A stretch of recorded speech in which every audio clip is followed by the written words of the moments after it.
Cette vidéo est faite pour vous si vous voulez vraiment apprendre différentes petites techniques ou différents tips pour dessiner des voitures. Peu importe votre niveau, dites-le moi en commentaire et j'ajusterai en fonction des vidéos la difficulté ou le niveau.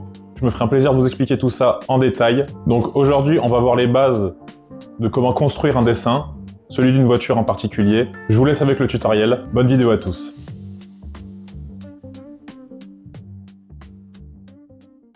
Aujourd'hui, nouveau tutoriel qui peut être niveau, je pense, quand même intermédiaire pour dessiner une voiture. Il vous suffit juste d'un stylo bic et d'un marqueur gris clair. Voilà, moi c'est un touch, mais ça peut être un Copic, ça peut être autre chose. Il vous faut aussi un support de feuille de type layout, donc qui absorbe le marqueur. Il va y avoir la méthode plus de type, on commence à faire un cercle et au fur et à mesure on définit du coup des volumes. Et ensuite on va essayer de définir un peu nos roues dans une perspective. Et on a bizarrement déjà un petit volume qui se crée, et ensuite on taille petit à petit. Donc voilà, ça peut être plus bas, ça peut être plus haut, et ensuite on a nos volumes qui apparaissent. Voilà. Tac, tac. Donc ça, on fait des feux ronds pour bien que vous les voyez. Hop, on trace des lignes de marquage pour comprendre un peu le volume. Donc ça c'est très brouillon, mais c'est pour vous montrer la première méthode. Pour la deuxième méthode, c'est plus académique, avec des notions de perspective, comme on a vu avec les cubes, sauf que là, bon, bah, c'est beaucoup plus poussé. Mais ça va quand même se baser dans un cube. Donc imaginez hop, on va faire un cube plutôt simple. Voilà. Comme ça.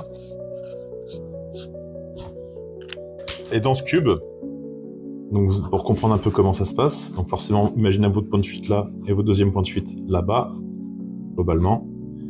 Et ben là, on va commencer, du coup, par définir des ellipses au sein de cette perspective. Imaginez les 4, donc forcément derrière elles vont être un peu plus espacées. Et ça va être de la totale construction.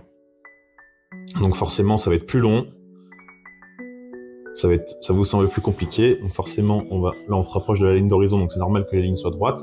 Et la ceinture de caisse au milieu du profil, voilà. Et donc là imagine tout simplement un autre cube aussi, hop, pour les vitres. Donc vraiment pensez en termes de voiture Lego. Donc là pareil, tac, imaginez un cube posé sur un cube, hein. Donc voilà, et là un autre cube par-dessus. Avec des roues, ça peut dépasser derrière, peu importe. Des roues dans la perspective. Mais bon, ça peut vite vous contraindre aussi dans le fait de penser trop de manière cubique et du coup pas assez sphérique sur des formes, etc.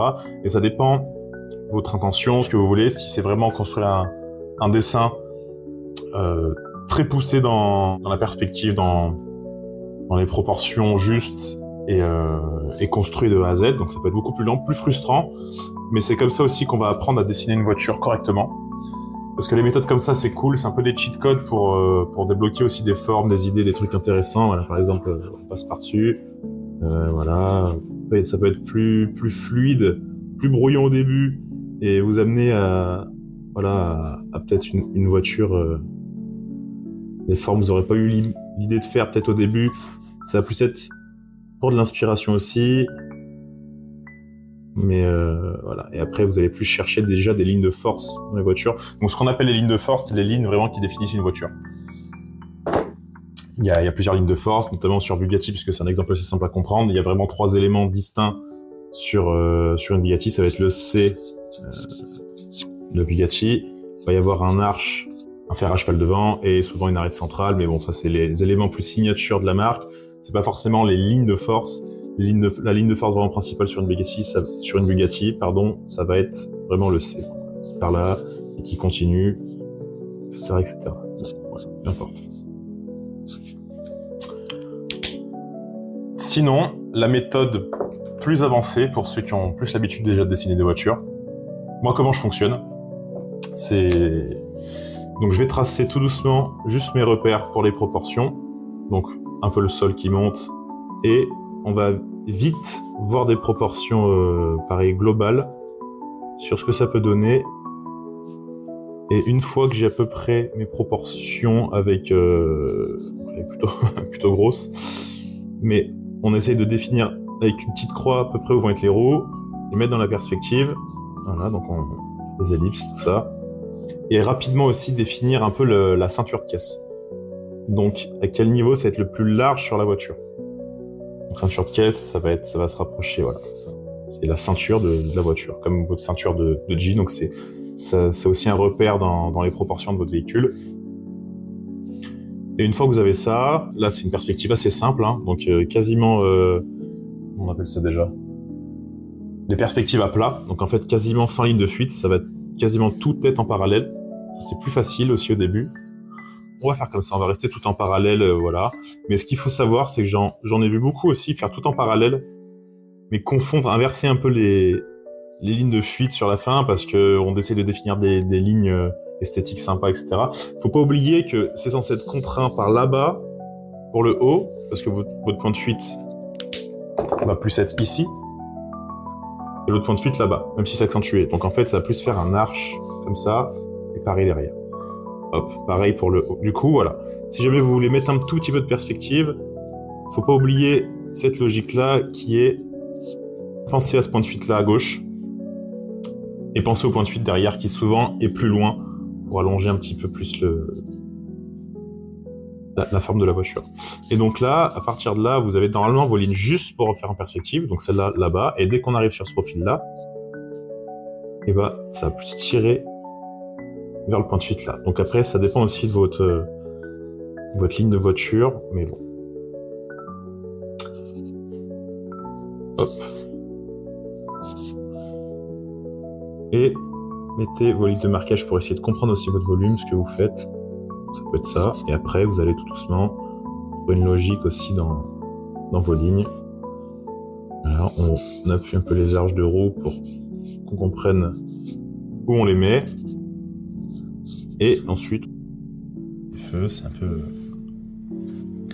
au feeling. Faites-vous plaisir sur les lignes. Et dans la perspective, pareil. Pour des fois, ça va être quand même accentué. Pour des ellipses, donc plus l'ellipse va être serrée, plus forcément la forme va être arrondie. Et encore une fois, c'est vraiment essayer de comprendre sur voilà, de comprendre la perspective sur en 3/4 par exemple, ce que ça peut donner sur un collier par exemple. C'est plus votre ellipse va être serrée, plus elle sera dans l'angle là-bas derrière, et plus votre ellipse va être un cercle parfait. On voit pas bien là, pardon. Un cercle parfait, plus ça sera vers votre face, donc là où vous regardez. Donc forcément, nous on concentre l'intention ici. Et après, c'est à vous de vous faire plaisir. Voilà. On accentue un petit peu les ombres au sol. Voilà. Donc là, c'est assez brouillon. C'est surtout pour vous montrer comment construire un dessin de voiture, les différentes méthodes. Donc il y a d'autres astuces, hein. Il y a d'autres process. Vous allez aussi trouver le vôtre au fur et à mesure si vous pratiquez beaucoup. Mais dans la logique des choses, normalement, il faudrait commencer par la méthode plus académique et comprendre vraiment comment fonctionne une perspective et des volumes, comment on construit des objets. Il faut avant tout, quand on dessine des voitures ou peu importe, c'est plus global comme conseil, mais il faut surtout penser en volume avant de penser juste en termes de traits ou d'esthétique. Essayer de comprendre vraiment les volumes que vous êtes en train de faire, de remettre ça dans une logique de perspective, donc de cube, ou si vous faites une sphère, même si vous faites une sphère, essayez de comprendre votre sphère, mais en fait votre sphère elle est composée, ça dépend de la perspective au sein de votre sphère, mais voilà, là ça va plus être en 3/4, donc le centre va être là, donc forcément sur les côtés ça va être quelque chose comme ça, et là on peut avoir, j'en sais rien, une crête de punk, et puis voilà. Il y a beaucoup de logique, donc je ferai plusieurs tutoriels pour expliquer tout ça. Ça sera en fonction de vos retours aussi, de l'intérêt que vous portez au sujet. Ça peut être des voitures, ça peut être d'autres choses. Mais voilà un petit peu le résumé de réflexion qu'il faut avoir quand on dessine une voiture. J'espère que ça vous aura aidé, parce que je pense que c'est déjà assez difficile ce que j'ai expliqué là. Dites-moi si c'est trop compliqué, dites-moi si vous voulez plus simple, sur des objets plus simples, ou si vous voulez vraiment apprendre à dessiner une voiture ou d'autres véhicules. On se dit à la prochaine pour d'autres explications, en fonction de ce que vous voulez. Et voilà. Merci à tous d'avoir regardé ce tutoriel. N'hésitez pas à me dire en commentaire ou par mail avec des dessins, là où vous avez le plus de mal pour dessiner une voiture, les problématiques en fonction des vues, de la perspective. N'hésitez pas à vous abonner et à laisser un petit like, ça m'aiderait beaucoup à me développer aussi. Pour tous ceux qui veulent apprendre à dessiner des objets ou des voitures ou différents types de moyens de transport, n'hésitez pas à faire un peu connaître cette chaîne. Dites-moi en commentaire ce dont vous avez besoin, quelles sont vos difficultés, et je me ferai un plaisir d'essayer de vous aider sur ce sujet.